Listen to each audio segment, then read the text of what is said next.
राष्ट्रपति महोदया ने कहा कि यह देश के इतिहास में 60 साल के बाद यह पहली बार एक घटना हुई है जब लगातार 3 बार किसी प्रधानमंत्री को स्पष्ट बहुमत प्राप्त किया हो। और जिस समय महामहिम राष्ट्रपति महोदया ने यह शब्द बोला था, हम सबको ध्यान है, सबसे अनेक विपक्षी सदस्यों ने अपनी अपनी सीट पर आवाजें करते हुए इसका प्रतिवाद किया था। संभवतः उनके मन में इस बात के लिए स्वीकार्यता नहीं हो पा रही थी कि यह कैसे हो गया कि लगातार तीसरी बार मोदी जी के नेतृत्व में भारत की जनता ने स्पष्ट जनादेश दिया और पंडित जवाहरलाल नेहरू जी का वो रिकॉर्ड जिसके ऊपर वो बहुत इतराते थे, उसकी बराबरी हो गई। मगर हमारे बहुत से विपक्षी सदस्य कहते हैं कि साहब नेहरू जी की बराबरी तो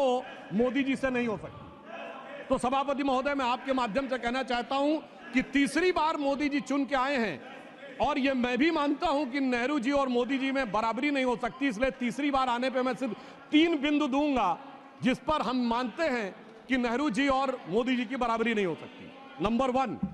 जब मोदी जी इस देश के प्रधानमंत्री के कैंडिडेट चुने जाने थे, सभापति महोदय, मुझे आज तक याद है 13 सितंबर 2013 शाम 6 बजे भाजपा की पार्लियामेंट्री बोर्ड की बैठक होनी थी और मोदी जी स्वयं उसके मेंबर थे, मगर उन्होंने कहा मैं उस बैठक में नहीं आऊंगा जिसमें मेरे बारे में विचार हो रहा हो। यह होता है नैतिकता के आधार के ऊपर निर्णय। और उस समय राजनाथ सिंह जी पार्टी के अध्यक्ष थे, तो मुझे यह दायित्व दिया गया था कि मैं मोदी जी को रिसीव करके अध्यक्ष के कमरे में बैठा लूं और जब बैठक समाप्त हो जाए तो सब एक साथ जाएंगे प्रेस कॉन्फ्रेंस में घोषित करने के लिए। और महोदय, पूरा पार्लियामेंट्री बोर्ड एक मत था, सारे कार्यकर्ता एक मत थे और पूरा देश एक मत था और तब प्रधानमंत्री के कैंडिडेट मोदी जी घोषित हुए। उधर पंडित जवाहरलाल नेहरू जब कैबिनेट मिशन प्लान के तहत 26 अप्रैल 1946 को कांग्रेस का नया अध्यक्ष चुना जाना था और उसके लिए कांग्रेस वर्किंग कमेटी की बैठक होनी थी और 20 अप्रैल को मौलाना आजाद को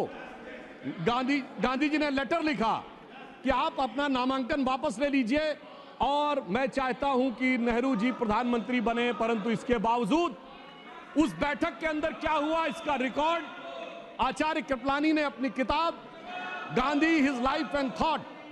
मौलाना आजाद ने अपनी किताब India wins freedom, Rajmohan Gandhi ने अपनी किताब सरदार पटेल और उस समय के सबसे प्रख्यात पत्रकार दुर्गादास ने अपनी किताब India from Curzon to Nehru and thereafter में लिखा है कि 1 वोट मिला पट्टाभी रमैया को और शायद 1 या 2 वोट मिले आचार्य कृपलानी को, शेष सारे वोट मिले सरदार पटेल को और 0 वोट मिले जवाहरलाल नेहरू जी को। वाकई कैसे तुलना हो सकती है? सर्वसम्मति से प्रधानमंत्री के कैंडिडेट बनने वाले मोदी जी और 0 वोट पाकर प्रधानमंत्री के कैंडिडेट बनने वाले सरदार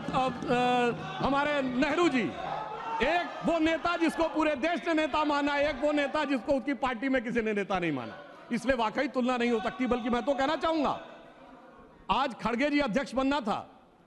तो सोनिया गांधी जी की इच्छा थी तो सारे डेलीगेट्स ने खड़गे जी को वोट कर दिया